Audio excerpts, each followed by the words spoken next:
Hey, you harmonious bards and bardettes. Welcome back to iCast Vicious Mockery. I'm Austin. I'm Matt.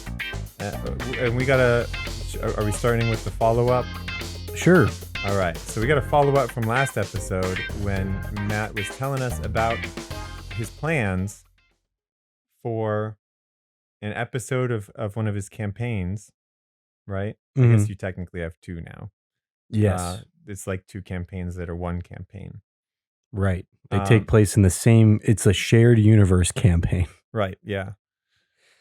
Doesn't necessarily have to be forever, though. They could split into separate universes. We should talk about that.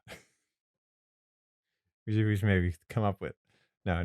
But yeah. So the let me see if I can remember how the plan was kind of supposed to go. Okay. Because we recorded that episode last week. So now we're a week away from that. And everybody listening is also a week away from when they listened to that episode. We got to have a refresher, basically.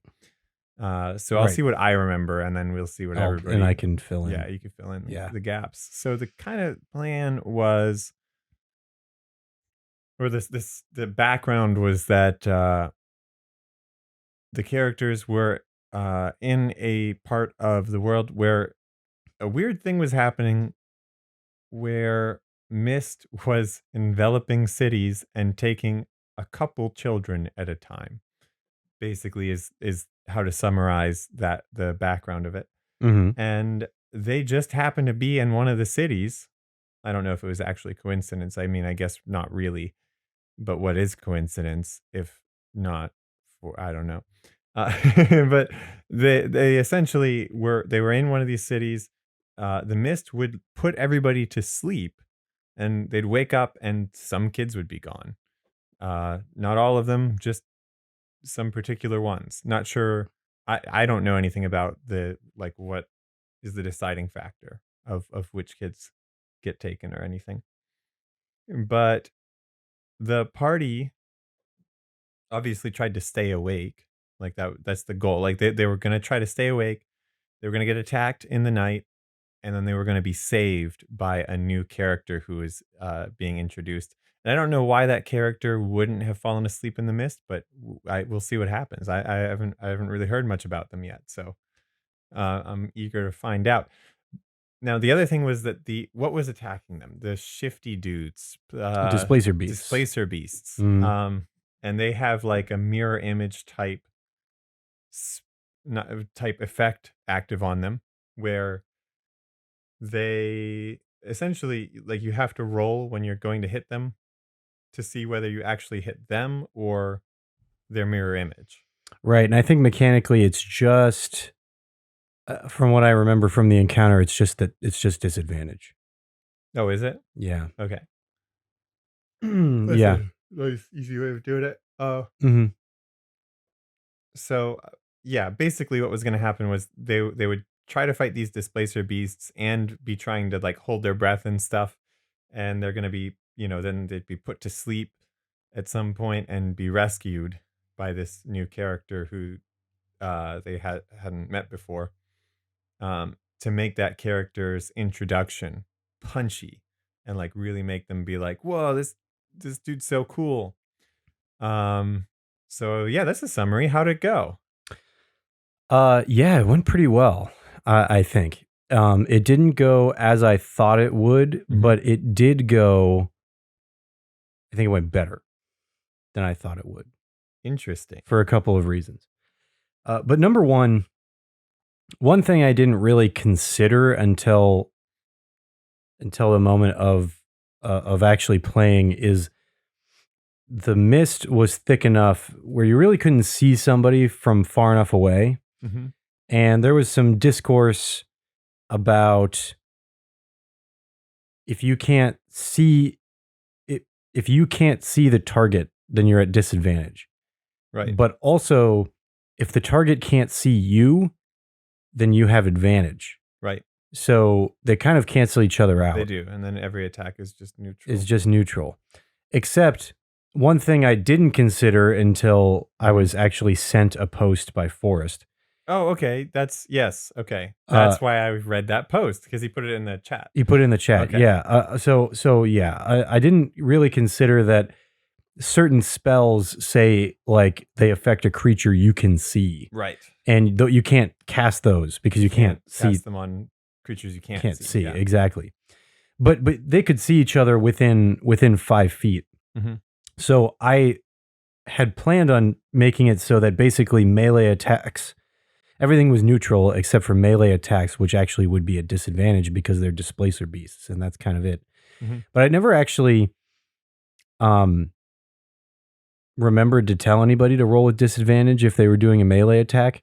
Oh, and I think to clarify, the displacer beast um, ability is actually it's not based on visibility, right? Like it's just physically they are in either of these two locations, and sometimes you hit them and sometimes you don't. Yeah, Like they sometimes they can move out of the way or just lore. happen to not be there. Yeah, lore wise, it's yeah, it's sort of like they're like phasey. It looks like there's two of them there, but there's only one. Right.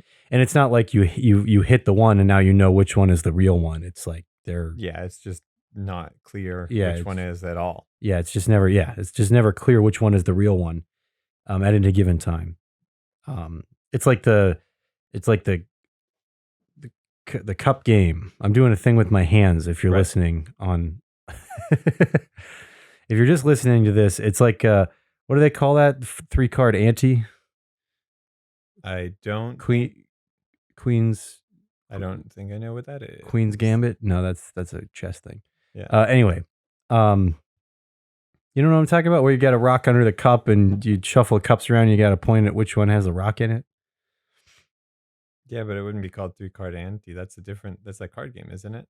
I thought I three don't card ante was the same kind of thing, but with cards. Oh, maybe it Like is. pick the one that's the Joker. Yeah. Anyway, um, so the so I forgot about the disadvantage entirely, Mhm. which maybe would it actually probably would have had a pretty significant effect on how the battle would have gone, because I expected them to be really struggling with it, and they really didn't. Mhm. Like they would have been fine even if nobody had come to save them. Like they would have been totally okay. Like no problem.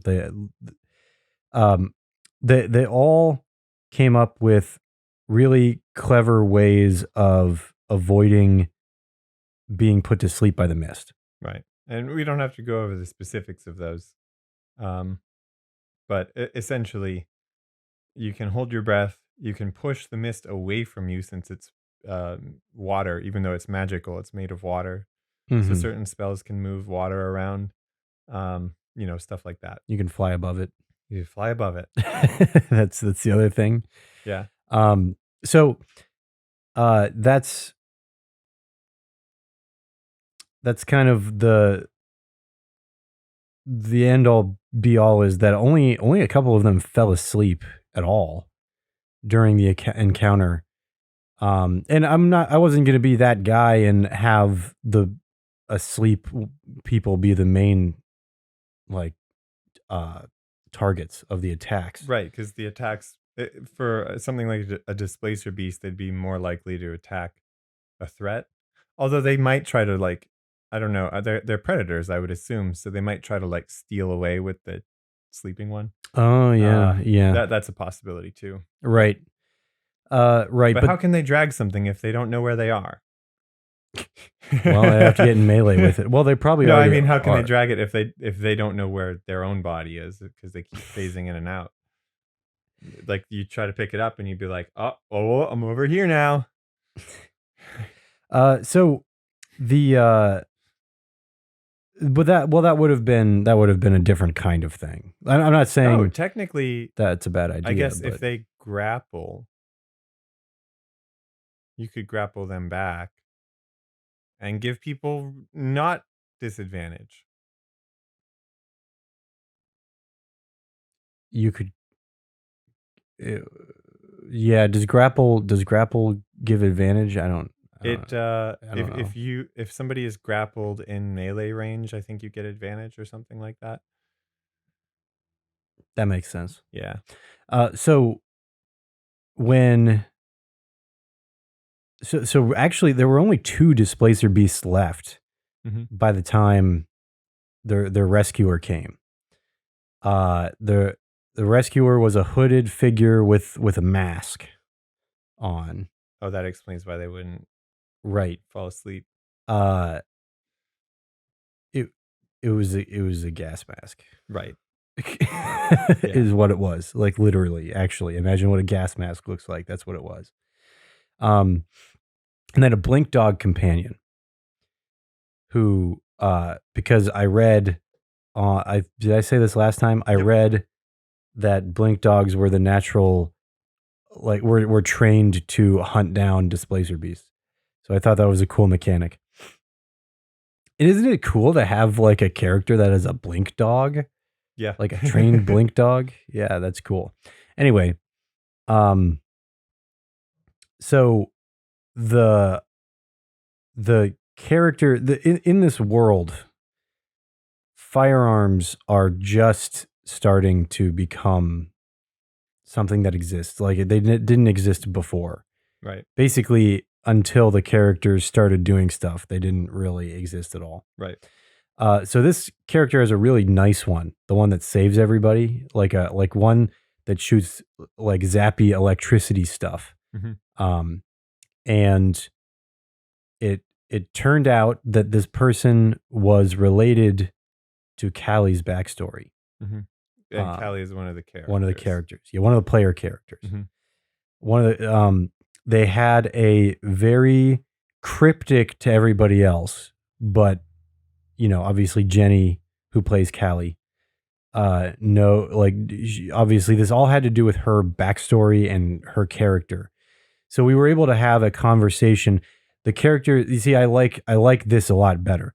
The characters had the conversation in private, like separately from the group, but Mhm. we did it in front of everybody. Yes. Obviously, that's the way to do it. Like Right. having story driven conversations away from everybody else, that doesn't make any sense. Right. They did it in Critical Role, but that's because that's a show. Right. That's like for the audience. That's for the audience. There's no audience. And we have less time to play than they do. Right. Well, So that's part of it is like some of it is the discovery that the players can have with each other. That works really well if you're going 4 hours a week, right. you know? Yeah. If you're not though, they might never discover it. Right. We're lucky if we get 6 hours a month. Right. You know, like lucky if we get 6 hours a month. Yeah. Right. So it was a big reveal, not only of a character. It was one of those things that I think for the characters in the moment raised more questions than answers. Right.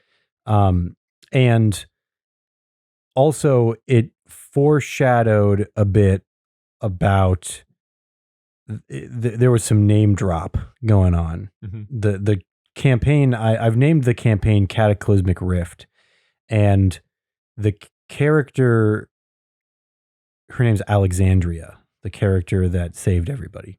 Alexandria referenced several times during their conversation a cataclysm. Mm.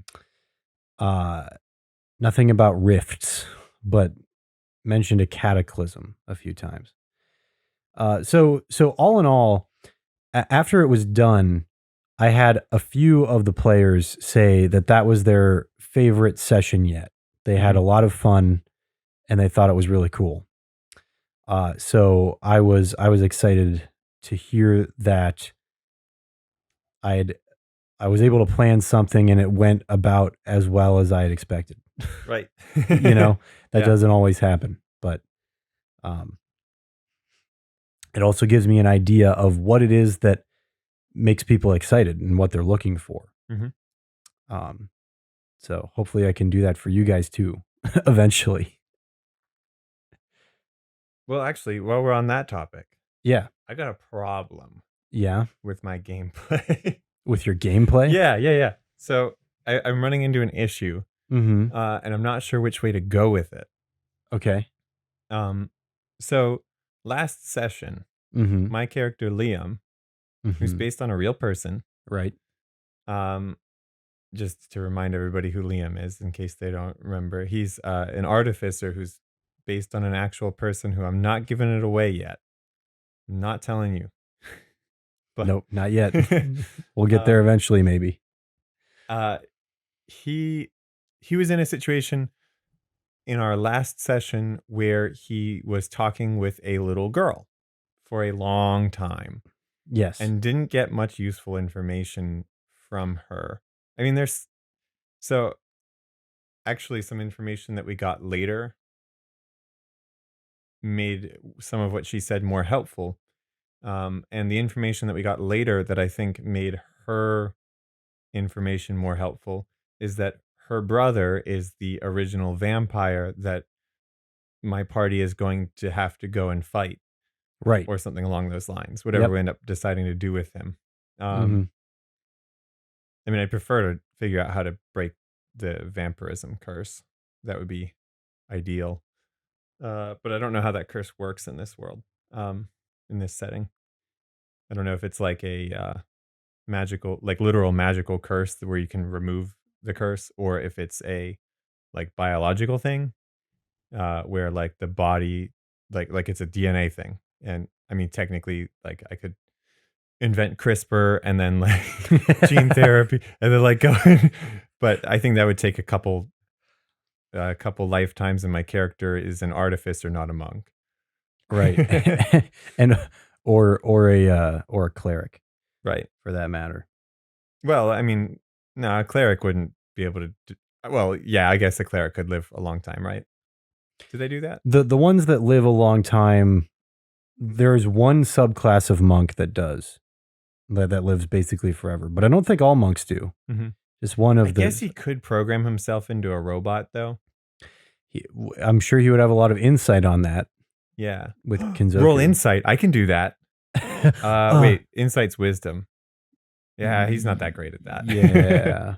He's okay. He's okay at Uh, that. all right, but Um, so the issue that I have with my gameplay is that the entire time talking to this little girl character, mhm. I was thinking, is this super boring for everybody? It must be. It's got to be super boring for everybody. I've got to just cut this off here. Um, but then I also, the conflicting idea was, yeah, but I should, role play this and make it as entertaining as possible. Mhm. Like for myself, uh, and then just do whatever I can, and I think maybe everybody will like it. But I don't know which way to go with that. Like if there's a situation like that, should I just be like, all right, well, we'll just fast forward through this and we'll get back to everybody's stuff, or should I keep going and just try to have a good time and not worry about what what people are thinking about it? That's tricky. That is tricky, and I don't know if I have a great insight on that because I was having fun, but I was Right. also You were one of the characters. I was fully involved in it, you Right, know? yeah, yeah. I was playing it like a 10-year-old little girl. Oh, by the way, Uh, I'm thinking, we found that she was highly drawn to death. yes. Um, she like she dies a lot. Yeah. She just does dangerous stuff all the time and enjoys doing it and dying, Mhm. which is weird for a little kid. But I'm having this feeling that it's related very strongly to the whole brother being a vampire thing. Um, oh, you know what? Yeah, I guess there could be Mm. a couple of ways that it would be related. I mean, it could just be like a genetic predisposition toward like wanting to do stuff that gets you killed.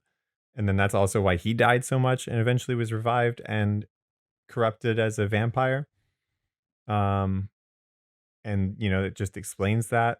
Or he could be like he could literally be trying to like manipulate her or things along those lines. And Or could have like had some effect on when she was born. for context, I have chosen that in this world, vampirism is like a corruption or a curse of the soul that can happen to anybody during the resurrection process, if something goes wrong, or even just if somebody's been resurrected so many times, there's just a chance that, like how this is kind of a macabre sort of comparison, but it's sort of like how when your cells regenerate, sometimes they just mess up and they start regenerating too much, and that's cancer. Right. Right. It's something like that. Like when you bring the soul back, there's a chance that when you do it, it just doesn't happen the right way. It just doesn't come back right. Mhm. And so now they're cursed in vampirism. And vampirism can spread in other ways too. The ways that normally The, you can spread it. Yeah. right. They also spread in the ways that you would think, with the bite and that sort of thing. But it can also just happen to somebody, which I think is interesting too. And I wanted to introduce that idea to everybody before you guys needed to resurrect each other a lot, Right. because I fully intend on that being something that could happen to anybody's character. Yeah, I mean, just maybe roll a D100 and then Right. like, here's the Actually, it'd be cool if there were other effects too. Like what's that one spell? Reincarnation, Right. where it just like can bring you back as a different thing. That Yeah. so actually, question: Hmm. what would you do with that spell? Would you be like, this is actually immune to the effects of vampirism? If it's a reincarnation spell instead of trying to like put the soul back in the same body or something like that. I think, well, just off the top of my head, I would say that reincarnation. No, I don't think it's any different. Hmm. I think that I would have the same chance, and I don't think it would count as a different thing than being resurrected. Because I think that it works like it basically works the same way. It's just instead of bringing the soul back into the body and healing the body completely, Mhm. You it just create a new body. you just create a new one. And you don't really get to pick. It's actually like it's like true resurrection, but the step below true resurrection, because you don't get to bring them back to the way they were before. Right. Yeah, Yeah. It's a much more fun spell. right. It's definitely very interesting, but I think it would have the same chances of creating a vampire. But now it's a vampire of whatever race they are now. Right. Which by the way, nobody ever makes like spoilers for your half of the campaign. There are going to be vampires of other races other than just humans. Right. Yeah. Because why not? Why vampirism isn't just a human thing. Well, you know what? It's a In humanoid the book thing. that I reviewed before, Relentless, Mm-hmm. one of the main characters is a dwarf vampire, Right. Exactly. or maybe he's a regular dwarf, not a Draugr. Yeah. Draugr. Yeah. Um, I've heard Duragar, yeah, but I'm pretty sure Draugr is the right one. yeah, um, yeah. He's just like the whole time he's like, I just want to suck everybody's blood. He gets cured. Spoiler alert. Boring. Yeah. No. Well, I didn't care about him at all for the whole. I was like, all right, cool. Just get this guy out of here. Yeah, all right, sure. He gets healed. I'm so happy for him, I Mhm. guess. Or something. Yeah. So, man, mechanics like that. And you know what?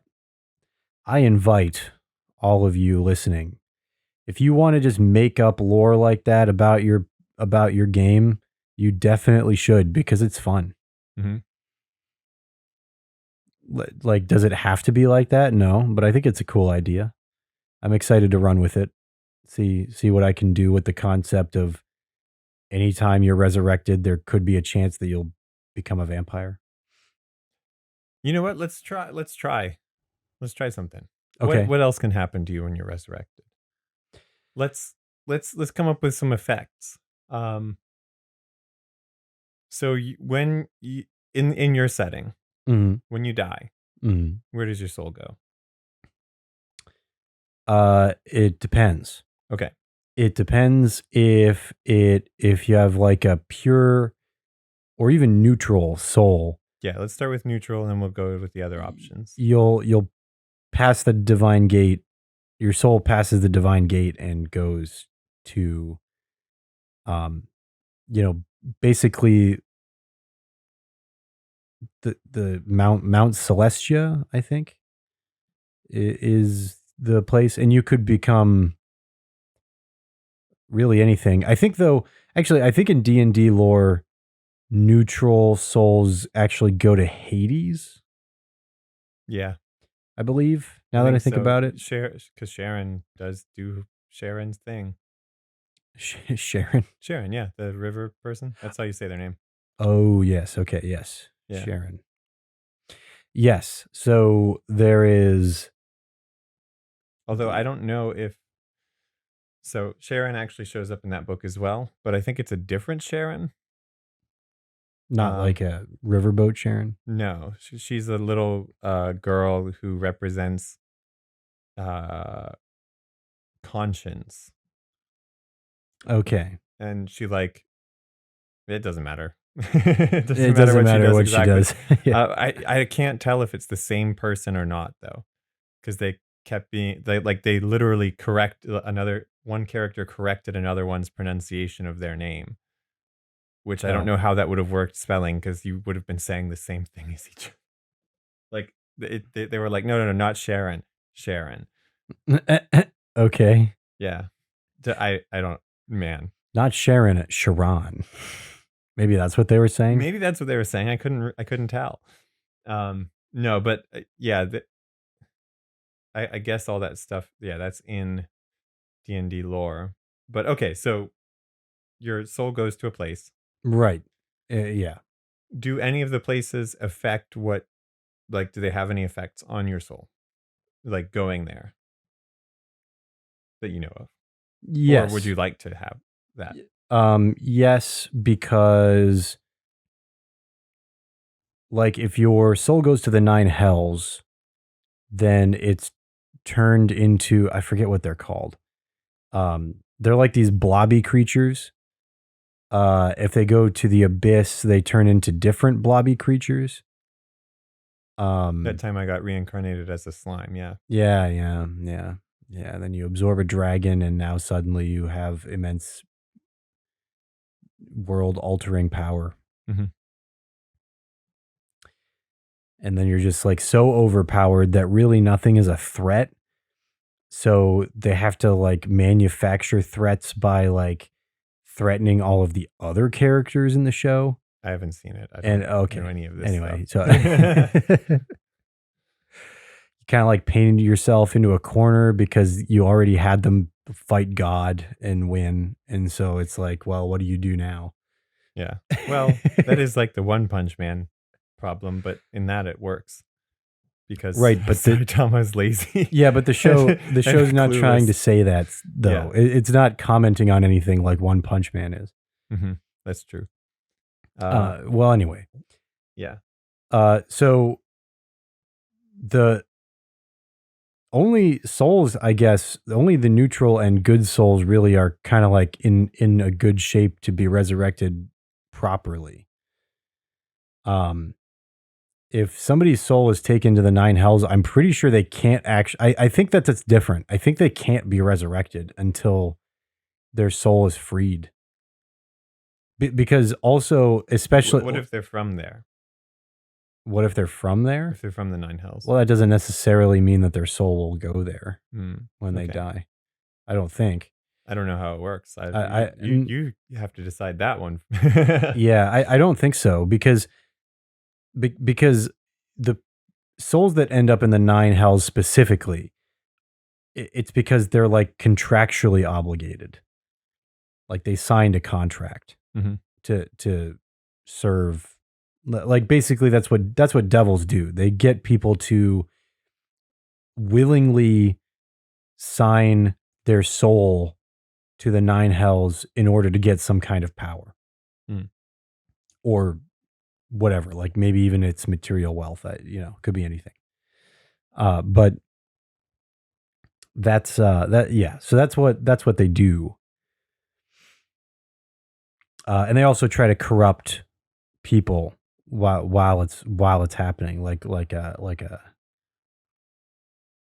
what's the word I'm looking for? Like a win-win for them. Nope.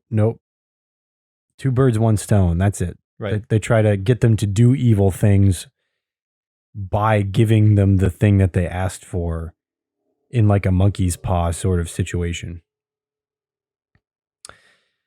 Yeah. So corrupting souls is something that a lot of creatures try to do. Yeah. But Mm-hmm. that's not the same as this, like when you're revived or No. whatever. So when you come back, what kind of mishaps can your soul go through?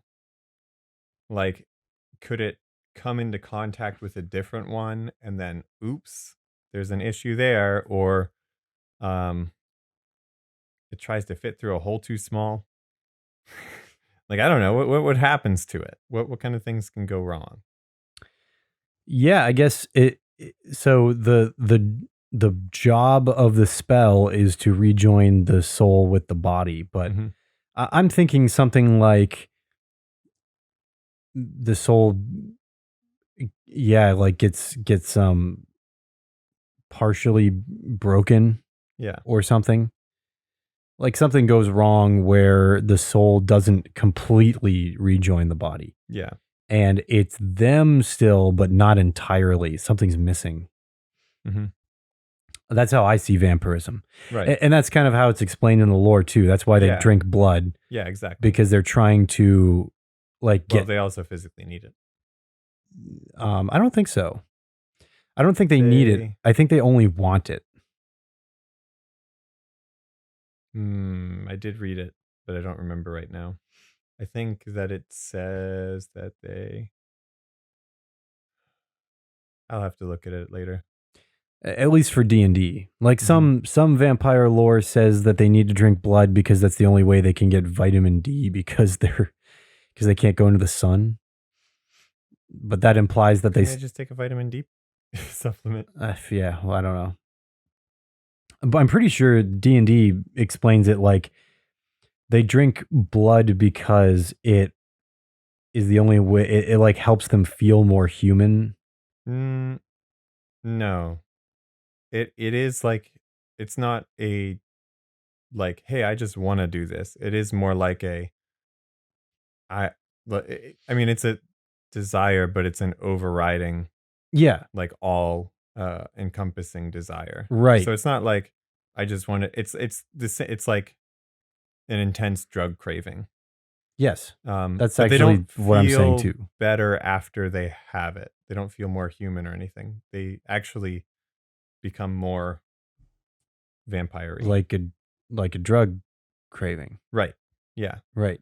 Um, it basically, the more of it they have, the further the curse gets, and the further the curse gets, the more of it they want. Right. Yeah. Until eventually they turn into one of those Nosferatu looking guys, Yeah.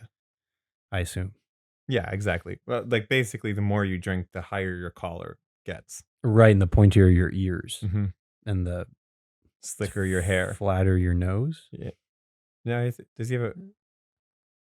Yeah, Well, Nosferatu does, but yeah. that's maybe not a hallmark of vampires. Yeah, I've definitely seen pointy nosed vampires.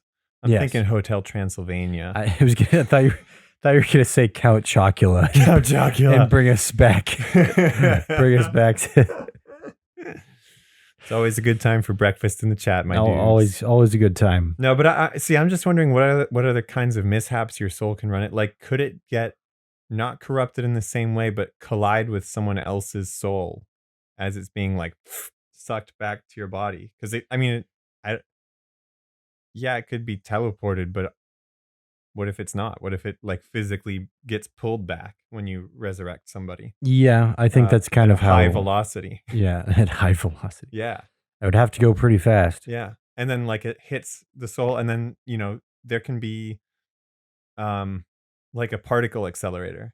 There can be effects that spray off because of that. So at some random place, there could be pieces of your character's soul, or this character's soul, and this other character's soul who collided, and you the character comes back and it's not really them. Like they you know it's mostly them, but it's also partially this other person, and Right. who knows what even like what those pieces of soul turn into. Maybe that's how soulmates happen. When you were born, your soul hit another soul and the pieces of each other got mixed Exploded in. off. They Yeah. exploded like a particle accelerator. It was awesome. Here, I measured the particle movement from it. This is what it looked like. See these lines? That's the particles. The soul particles. That's your That's love. exactly. Those are the particles of your love. Yeah. All right. So hey, that's some thinking. We'll think about it more. I mean, I probably won't think about it more. Uh, I might think of it for my own campaign, but I want to talk about this. Thank you to Deeper in the Game. I'm thanking you in advance, even though I didn't ask you about this or anything. I was recommended this. It's called the Same Page Tool. Tell me what you think it does, Matt. It's everything on one page. I Oh, don't it's for know. D&D, Okay. and you use it with your players. Okay. Oh, the same page tool. I get Mhm. it. Yeah, Okay. Everybody's on the same page. everybody's on the same page. Now, the way that it works is that you go through this checklist and then you answer some questions to see if everybody's on the same page. Oh, I see. Yeah. Okay. Um, it's not. It's well, they call it a checklist. It's like multiple choice questions first. Mm-hmm. So let's do this with your campaign. Okay. All right. What I'm gonna do is um, I'll answer first, and then you give me your answer. And this will just Sure. be the eerie half of the campaign. 'Cause I don't know. It might even be different, slightly different play styles for both halves. Yeah. Um, but all right. So um, we'll go through the checklist here. Do you play to win? That's the first question. I don't know how I'm going to delineate the questions. The first question is, do you play to win?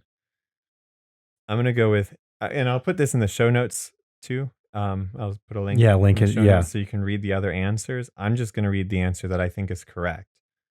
And then you can read the answer that is correct as far as you know, too. Okay. I guess there's not really a more correct answer except you are the DM, so I would defer to you, but you can also choose to defer to players. That's up to you. Okay. So Gotcha. anyway, do you play to win? I'm gonna choose B. Good play isn't a win lose kind of thing. Yeah. Okay. I would choose B. Yeah. Good play is not win lose kind of thing. Right. I don't think the story doesn't have to be happy or sad or whatever. Like, there's not a certain way it needs to go. It just has to go. Yeah. It And that's the hard part for me. well, I take too long on dumb scenes, man. Is that the case? I don't know. I don't know. I just to interject here. Mhm. I thought that scene where you talked to the princess was a lot of fun, and I thought that was cool. Yeah, But I don't know how everybody else feels. exactly. Again, I was also involved with it, Yeah. so that might be part of it. But Yeah, I was just worried that I was boring them to death or worse. I think we wrapped it up pretty nicely Mhm. afterward. Because yeah. All right. Anyway, let's continue All right. next. Player characters are. Let me read through these. But major conflicts, minor. Um, I'm gonna say expected to work together. And I'm choosing answer C. Expected Okay. to work together, major conflicts might erupt and never see reconciliation. That's what I would choose as mine, as my answer for this case. What would you choose? Um, I would choose B. B, which Expected is to work mhm, together, but major conflicts might erupt, but you'll patch them up given time. mhm. That's what I would like to see, but Okay. because I think the way that a lot of people, when the game started, it was D. Oh, Well, pursuing their own agendas. everybody was pursuing their own agendas, Mhm, and they might work together, but they might work against each other. mhm. That's how it felt, and I don't think that was fun for anybody. No, not really. Yeah, But in our game at right, least. yeah. Um, it definitely can be fun if the story is like really driving you forward. Right. If if you heavily railroad it, to use a dirty word for it, um, then D is totally great actually, because that gives the players a lot of agency, Mhm. allowing them to pursue their own agendas while doing this step of the story, this step of this. That's perfect. For this story, it's a little bit more open ended, so I think having the players work together is a little better. If it's even more heavily railroaded, I could see E being good. Players being expected to work against each other. Right. And they're yes, it depends on the campaign. Yeah. Yeah. For the campaign that we're doing, my goal is that all the characters form like a bond, an Mhm. alliance. I could see them um, breaking up at the end of the campaign and being like, "Yeah, I'm not going to talk to you anymore." So that's why I thought C, but I'll push it more toward the B. That sounds fine to me. I See, actually, because I don't care yeah, that much. it could float between the two of them, I I mean, guess. my like as far as I'm concerned, the conflicts are mostly for show. It's kind of really A, um, because Yeah. like I mean, there's no actual conflict between me and other people. You're right. I mean, there might be conflict between me and other people, but that's because there's conflict between our characters and they might not appreciate that. I actually don't care though whether there is or not. So yeah, we'll go like that. The GM's role is let's see. In this case, I'm gonna say that the GM's role is B. Preps a map with NPCs and monsters. The players have their characters travel anywhere they can reach on the map according to their own goals. That seems right for this case. It's very similar to what we do. Although it is closer to A little bit. The GM preps a series of events, linear or branching. Players run their characters through these events. The GM gives hints to provide direction. I'm pretty sure that's the one. A. A. A is definitely how this campaign is going Hmm. because that's what I do. I set up events Hmm. and you guys go through them. And you can go to whichever ones you want, but they all are still preset events. Fair enough. Yeah, that works. Yeah. Uh, yeah, I think I can see that. Like I guess technically you could travel anywhere that you want, but there are only certain places on the map that have any That have anything significance. of interest. Right. Yeah. um, all right. So the players' roles are, I'm gonna say for this one, the players' roles are to B, set goals for their characters and pursue them proactively, but also a little bit of A, um, to follow the GM's lead to fit the story. But mostly, I'm gonna say it's kind of B-ish. On it, it's like uh 40% A, 60% B. Yeah. But mostly because in this case, Mhm. B is A. In the case of your story, setting Yeah. goals for your character and having them pursue their goal is what drives the main story forward. Exactly. Yes. Well, and you know what? Look at I'm so smart that I did that. Yeah. No, okay. Well, you could have done a little bit more of some C then. Well, I But think I no, think I'm it just is joking. somewhat C Yeah. because I think that in flinging their characters into tough situations and making hard decisions, Mhm. they are pursuing their characters' goals proactively, which drives the story. Yeah. So I I, think it's set up nicely enough in this campaign that like there isn't a difference between doing what your character wants and doing what you need to be doing. right, for the exactly. Mhm. Yeah, the yes. Mhm. All right. So the next question, I'm gonna say the answer would be doing the smartest thing for your character's survival. B, sometimes isn't as important as other choices. Yeah. Um, Yeah, it's a nice middle ground. yeah, it is. I would agree. Because the other options would be like, that's what you should be doing, A, or C, it doesn't even matter for this game. It's like that is not the focus. Like we're not worried about whether your character survives or not. Mhm. Which I think that the characters in this campaign they feel critical because of their like ordained purpose. You Right. know, like Right. so they feel like they're critical people, um, but maybe they're not all necessary. You know, Right. like Yeah. they feel like they have to do the thing that is to be done by them, But whatever that is. at the end of the But road, whatever that means, maybe yeah, they're not all there. right, Yeah. yeah, yeah.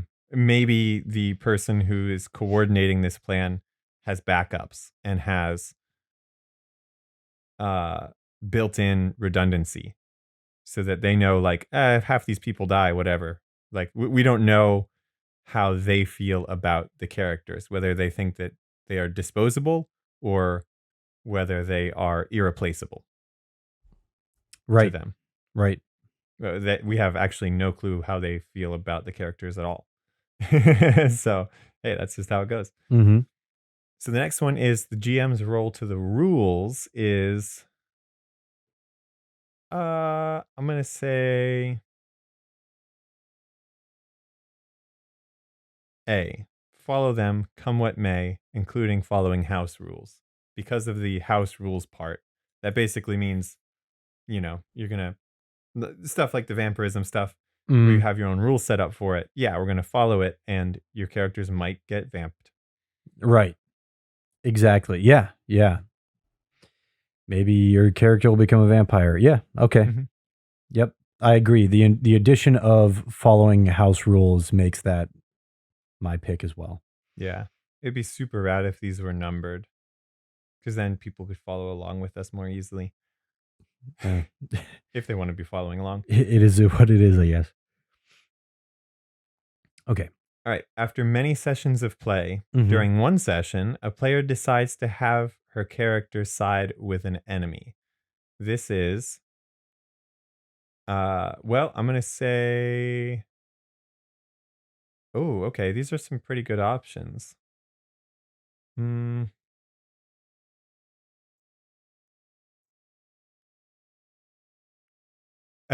Honestly, there are a couple of options that could work here. This is either B, where the character becomes an NPC. Mhm. That could be fine. Mhm. Uh, Not in this campaign though, because they are ordained, right? Like they're Right. all chosen for this thing. Um, I do like E. I think that that's pretty amazing. If Yeah. your character like suddenly just like not suddenly, but like if they have a realization, like I am on their side actually, You're right. that would be pretty great. But I don't know if it fits this campaign. I'm gonna say A. Shouldn't even happen. This is someone being a jerk. That's a little bit harsher than I'd say. But But I think the reason it shouldn't happen is because there right now there isn't a bad guy. right. It's a MacGuffin story. Like you Yeah. guys are trying to find things. You know what? Hmm. So this, I don't want to give it away, but in one of the Adventure Zone campaigns, Mm-hmm. E happens, Yeah. and it is it is even just thinking about it now, it is a spine tingling, hair standing on end moment, man. It is so good. I don't know if you saw that part. I No. don't want to talk about which campaign it is because I don't want to give away that, but Yeah. Yeah. because it's so good. The characters ask each other like, "Are you thinking what I'm thinking?" And then they're like, "Yeah, I think so." And then simultaneously, they're like, "We gotta side with the bad guy." And it's just so good. That's awesome. Man. All right. I like how this one's starting. A fist fight breaks out in a bar. That sounds like a campaign I've done. The details of where everything is, tables, chairs, where everyone is standing is something that I'm gonna say kind of like it depends. Um, we're probably gonna go with B. Is something the GM will describe, and you should ask questions to get more information. I mean, we use a map for combat and stuff too, but Mm, I mean, we don't put everything on the map either. You know, right. there are options like environmental options that aren't always shown. Um, so I think that's fine to have. I don't know. What do you think? Yeah. What do you- Yeah. I even like the idea of having other people be like, "Hey, is there a this thing Mhm. around?" And me being Hey, you like, got "I any yeah, chairs? I have a yeah, really good. I have a feat that lets me use improvised weapons. yeah, you got it. I'm a WWE wrestler. Oh my god, that's such a good. That's it'd be a What would they be? I'm trying to think of their classes. They would be A a barbarian fighter. no, they'd be a fighter bard. Oh yeah, They'd be a fighter bard. yeah. You're right. They'd be like a fighter bard Yeah, because they would. I mean, or a bard they would cast vicious mockery on people, or a barbarian, or a barbarian. which I've read is actually a pretty good Well, combination. they both are because of the school of the College of what's it called? College of Valor. Yeah. Yeah, I Yep. think that's what it's That's one of called. them. That one like lets you re-roll attack rolls or something. Phew, So, nice. yeah. Cool. Well, So give your barbarian one of those puppies, and yeah. there you go. And plus, oh no, that's a fighter. There, yeah, there's the one, or is it a barbarian too? Whichever one. That gets the feat that lets 19s count as a crit. That's a fighter. Yeah. Okay. So Yeah, that's a you've fighter got like feature. suddenly super high, like very low chance of missing, very high chance of critting. Very nice. Is it what is it like? Great weapon mass? Great. I don't remember. Great Weapon Master is different. It's called a no Champion. A champion champion fighter. Yeah. Yeah, something like that. But I guess fighter champion. Champion fight. I don't champion fighter. Fighter champion. I don't know which way you say those. Anyway, Champion fighter. Yeah, you would say the subclass first. right. Like you would say a school of evocation wizard. You wouldn't say a wizard school But of you would say evocation. you would say artificer artillerist. And why though? Why wouldn't you say an artillerist artificer? Because like that's just not how those words work in English. It's weird to say no matter which order you say it in because they both start with art. Yeah, but artificer artillerist is the way I would say it. Like in the Great, that's the way you would say it. all right. Well, let's get linguistics podcast up in here. Okay. You ready to do this? Sure. I mean, there's definitely the case in every language that there is a semantic or semantic order. Is that what it's called? Syntactic order. Like there is a syntax. There is an order of how you need to say words to sound normal, because you wouldn't say a brown fluffy angry buffalo, Yeah, I guess so. right? Like those adjectives go a certain way. Yeah, yeah. How do they go? Uh, angry feels like it should be first. Yeah. Angry, Angry fluffy fluffy brown brown buffalo. buffalo. Yeah, Right. yeah. Okay. So yeah, there is a specific order. And when I say so Mm. what's another artificer subclass? Alchemist. Alchemist, Yeah. artificer, alchemist, Armorer. artificer, armorer. Yeah, all of the artificer subclasses, the the word artificer comes first for some reason. I guess because they What about battlesmith? artificer battlesmith, battlesmith artificer. Dang, what? Yeah, I'm telling you, it's actually like that for all of them, and you're just being weird right now. No, I'm totally being normal right now. An alchemist artificer totally sounds No. right. No. But maybe it's just because artificer is a fake word. It's an artificed word. Yeah. Maybe it's just a fake word, and so that's why I can't hear it as anything except for being an adjective, basically. I don't know. I don't know either. Anyway, okay. Uh, in order to really have fun, sorry, we're on the next question now. In order to really have fun with this game, the rule book is something that um, mm, actually the answers don't match with the first half of the question.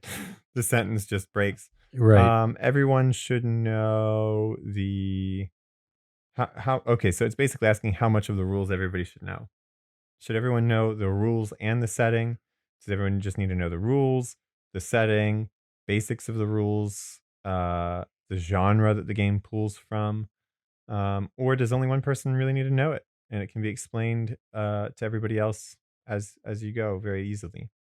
Um, for this one, I'm gonna say everyone should know the rules very well. B. Or maybe even just D, everyone should at least know the basics of the rules. I think we can work with that. Yeah. I mean, well, yeah, that would be useful if everybody knew the basics of the rules because I can't I can't always remind people about what their character can do. Right. You know, like I can do it sometimes, but I'm at the end of the day, I'm not the one who's playing their character, right? So That's what you think. I have gone above and beyond, I think, in reminding players of what their character is capable of in ways that I really did not need to. Mhm. Um, like I've reminded Forrest a few times about how Marty can hold his breath for an hour, Yeah. which is very useful, but is something that he did not remember. Yeah, it Um, happens. right. Because he doesn't I mean, Guess how often does that come up? right, yeah. Right. He So can also, like, go into his shell, right? yes, he doesn't do that very often because It doesn't make sense with the barbarian. it, He it doesn't need to. right He and just doesn't need to. it comes with it really doesn't come with many advantages, Right. Um, but it is something he can do. yeah. Yeah. Yeah, well, knowing the basics of the rules at least would be good. Um, How heavy is Marty? Do you know? Is he like 500 pounds? he's probably pretty heavy, but I don't know exactly off the top of my head. Anyway, okay. Um, yeah, so knowing the rules well, I guess can only help, but really with this setting, probably D is enough. You should know the basics of the rules and then maybe a little bit more about their character. Um, all right, now this is a special question. It's like kind of it's multiple choice where you can choose multiple answers. So this game runs best when the players take time to create characters that are now so this is what kind of characters work best for this game. Hmm. Um basically it's asking us to choose between should they be stat based to overcome challenges, should they have good backstories, have strong motivations, uh and like an immediate problem that they're running into, should they be tied in with other characters, strongly, or should they, in fact, um, should they be based on like real research, like of real people or the game setting or things like that? Um, Now, I'm gonna say C was the one that you emphasized the most. They should be given strong motivations and immediate problem or crisis. Yep. That's the biggest one for sure. And the one that was least emphasized was D, tied into other characters as allies or enemies or either when we started, Mhm. because they just didn't know each other. Um, and then, so I guess I'm ranking them. So C is the biggest one, given Mhm. strong motivations. Um, then B B, B would be next, I think. then I'm gonna actually say A over E because we don't know this stuff about the setting. We could have asked maybe, but it might not have been ready yet, and we would still be getting the campaign ready right now. you know, Well, actually what it is that the setting was almost based I based the setting on the off characters. of what characters you guys made Hmm. is what it was, Yeah, which really. was a good way of doing it. It's a lot easier.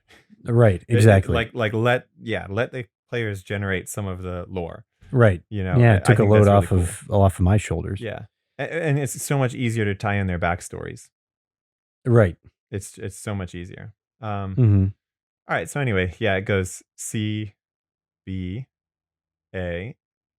I guess E. D, E. E and D are tied for last because they both were kind of turned on their heads. Um, Right. and now the next part is to answer a couple of open-ended questions. Um, Now this is gonna be tough to do live. This might be the kind of thing that it would take a little while.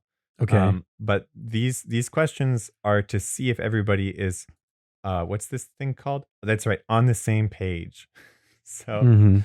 um, what kind of conflicts make sense for this game?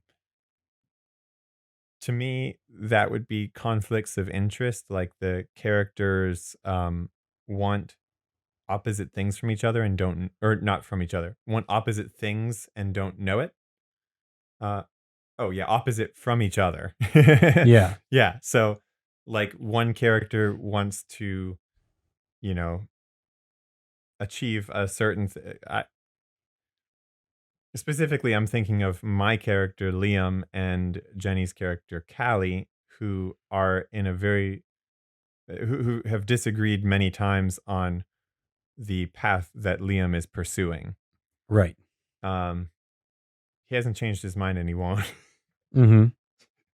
He might change his mind after he's there. Uh, but When it's too late.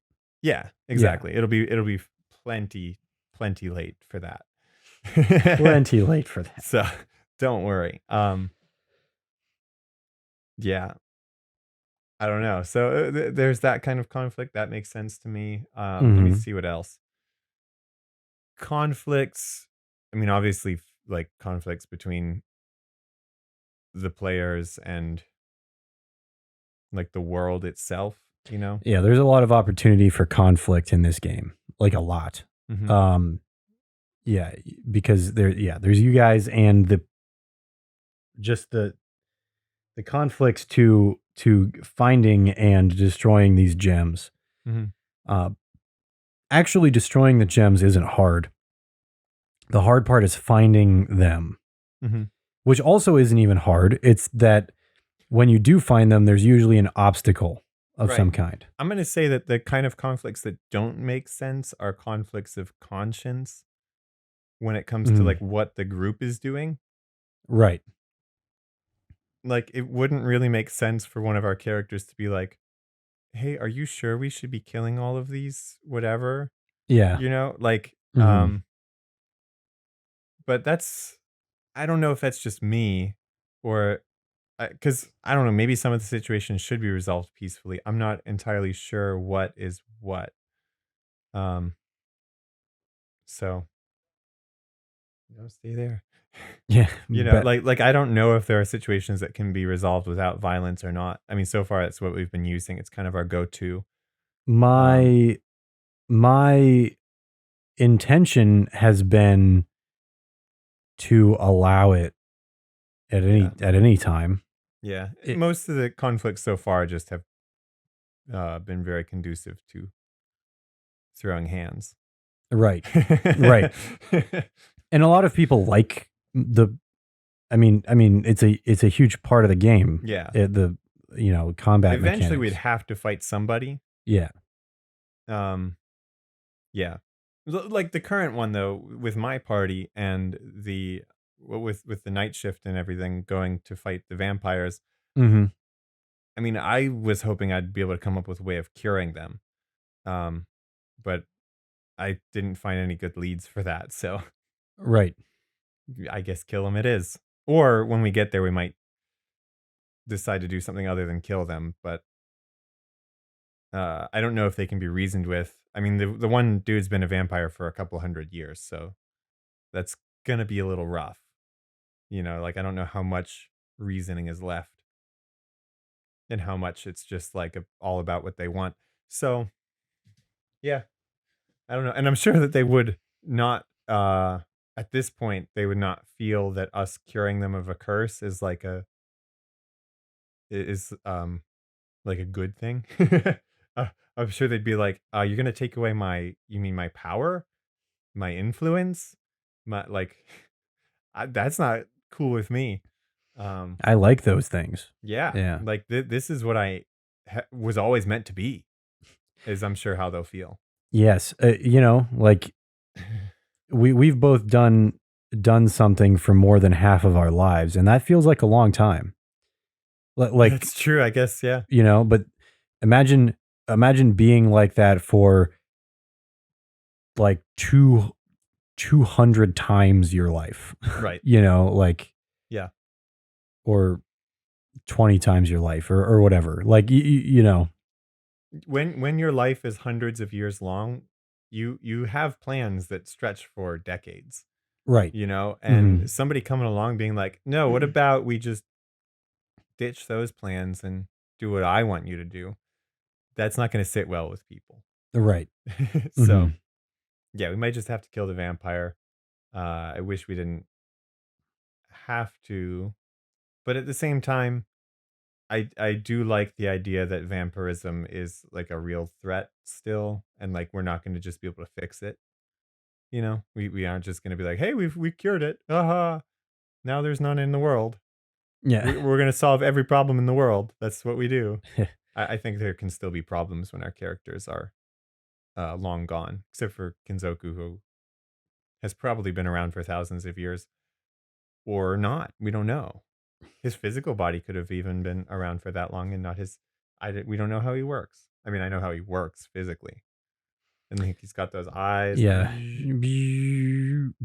Kinzoku's a Warforged. So, Yeah. but we like Warforged are mysterious in this setting. Anyway, what kind of protagonists make sense for this game? Anybody. Anybody with a No. strong enough motivation. I mean, not people who are going to be like antagonistic of the whole party all the time, maybe. I mean, I know that that some of the characters might have said like Dissel, the what is he? Tiefling. Tiefling Mhm. character who's like he gets into some trouble sometimes um because he doesn't really quite interpret things the same way as other characters. Mhm. Um but I think his intentions are pure. And I think somebody without good intentions would not make sense as the protagonist. Like somebody who doesn't want the best for themselves and for the world wouldn't make sense as a protagonist in this setting. Maybe. Yeah, but what kind of setting would that make a good protagonist? I mean, think of like there could be a setting with like high intrigue. Where it makes more sense to have a sort of backstabby type Oh, okay. protagonist, I see. or a setting like a Lovecraftian setting where the character doesn't want what's best for the world. They just want to like keep themselves alive. You know, they just want to survive this. If they're lucky, they'll get that. Hmm. If they're even and if they're, twice as lucky, they won't go crazy, you know? Yeah. Um, but have they been this whole time? We don't know. So there are definitely, I think, settings where players don't have to care about the whole world. They only have to care about themselves or specific people other than themselves. For instance, our characters are all fairly not nationalistic, but there are settings where a more nationalistic character would make sense, you know, um, as the protagonist. Specifically, if you're dropped in the middle of like a war and the other country is the bad guys, Hmm. that protagonist would make sense. I'm not saying that that protagonist is always right, but they would make sense as a character. Right. But because everybody's character kind of comes from a different place, Yeah, in this case, that wouldn't that wouldn't work really out. work out. Yeah. Yeah. So yeah, even the things that it's kind of crazy, isn't it? That even the things that give you more possibilities create limitations. Yeah. Well, I mean, opening doors closes others a lot of the time. Um, so Yep. All right. What kind of outcomes make sense for this game? That's a tricky one. yeah, a lot of different ones make Yeah. sense, I think. I'm Um, gonna leave this up to you because I don't want to accidentally give away outcomes that I'm thinking of, but yeah. you I know. mean, so the death of characters has not happened yet, and it usually does happen at lower levels. Yeah. Now we're still pretty low level. Yeah, We're 6 six, 6 isn't 10 start is where you really start to get like cool stuff and right? start to really be able to go And by crazy. then you're so attached to your character, and they're so capable too, that like they don't die as much. If you Right. made it that far, it's kind of like in real life. The example would be if a business has been around for 4 years, you can say it's likely that it's going to be around another four. If you don't know anything, that would be the guess you make. If you don't know anything about the business, if you know more, you can get a more accurate estimation, maybe. But if you know nothing about it at all, then you could say it's going to be around another 4 years because if you look at all the businesses in the world, they are mostly how do you explain this? It's the concept of the long tail or something like that. Um, just look up Nick The Nicholas, no, Nassim Nicholas Taleb. Yeah, Nicholas Flamel. Yeah. Yeah. Mhm. Read the book Anti-Fragile, and you'll get it. Anti-fragile. Yeah. Jeez. Here's how it works. Most anti-fragile things like businesses where they don't like they don't get they don't die. They kind of actually maybe businesses aren't anti. I can't remember what he puts in that category right now. They're like generally in the middle of their lifespan. Like 99% of businesses right now are in the exact midpoint of their lifespan or within like 5% of that. Mhm. So you can estimate that they'll be around for about twice as long as they have been. Okay. Or not twice, the same amount of time that they've been around, that's how long they will be around. Um, if you don't know any other information, that's what you would guess on average. Um, Same thing with nations actually, or events, right? Like a year, like the Macy's parade. Mhm. Um, However many years that's been around, it's likely that it's halfway done. That there are going to be as many of them as there have been. But as there are more of them, that estimate still stays true. It's still likely that there are going to be as many of them as there have been. That's pretty crazy, isn't it? Yeah. Yeah. Because at some point you're just very wrong Yeah, and then it's at some over. point you realize that you are in the tail end of the bell curve Right. and that it's done now. Right. Right. But that's also, he talks about black swan events where, like, you know, we get ready for the biggest earthquake that's ever happened, but there is essentially, the longer you wait, there is a guarantee that there's going to be a bigger one.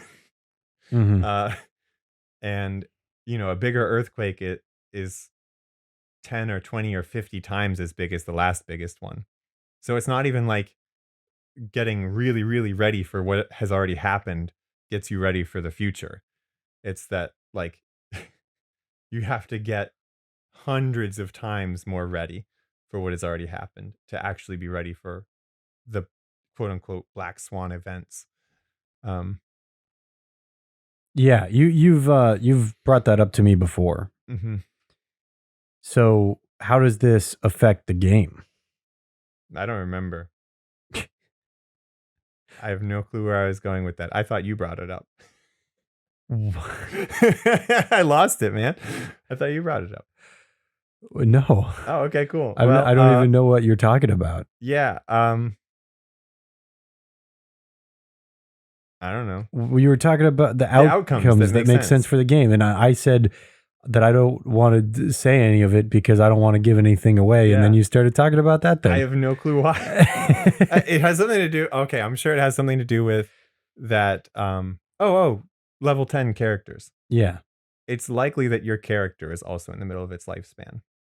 If you hit level 10, you are likely to make it to level 20. If you're at level 3, you would only estimate that you're going to make it to level 6. Hmm.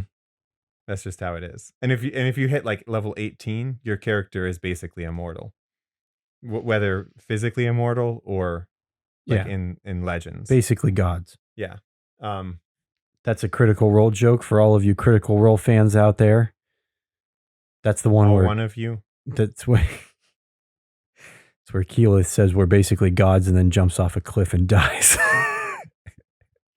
Is that the one where she changes She to turns a fish? into a fish right before she hits the rocks. I thought she just hit the water. There was like a 50-50 chance or something. Mm-hmm. So she hit the rocks. And I think Matt like ignored. There's definitely something in the DM's guide where like there is a maximum amount of fall damage you can take, Mm-hmm. like beyond a certain amount. And I think he ignored that and just rolled all the dice for it. Because it was like over 500 something damage, Mm-hmm. which is Which wouldn't have mattered because they were in a fish form, so I think their hit points were lower. it was so they had something. one hit point, Mm-hmm. but so it took away that 1 HP, Mm-hmm. and then Now, had they changed into a beetle, they would have been fine. right, because they could have flown.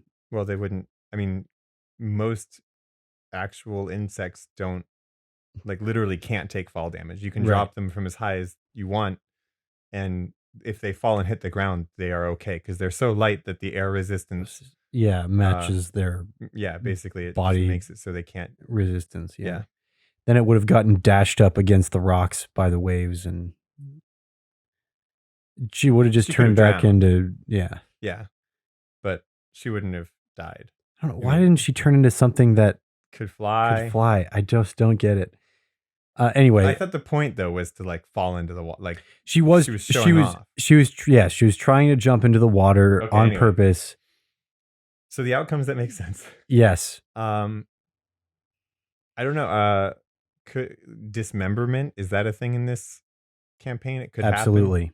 happen. The characters, obviously they could become vampires. Who knows if they'll be stuck like that forever. They could be killed and just not be able to be brought back for some reason. I'm kind of assuming that most outcomes could happen to these characters. They could also reach immortality. They could yeah, pretty much all. I think everything's on the table for this one. Yeah. Well, I don't know if How likely do you think it is that they'll actually get the thing that they want and that they'll be satisfied with it? um well, if I had to go based on real life, um how likely will they get the thing they want? Very likely. How likely will they be satisfied? 0% chance. Right. Exactly. Yeah.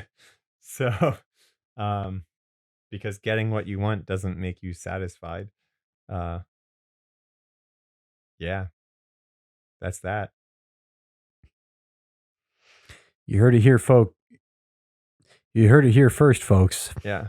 Well, you just have to remember, like, you, I mean, sure, you can get all the things you want, but there is somebody who already has all the things that you want, and those are the things that they wanted, and they're still miserable. Yeah, So, absolutely. there probably also is somebody who got all the things that you want, and those are all the things they wanted, and they're happy.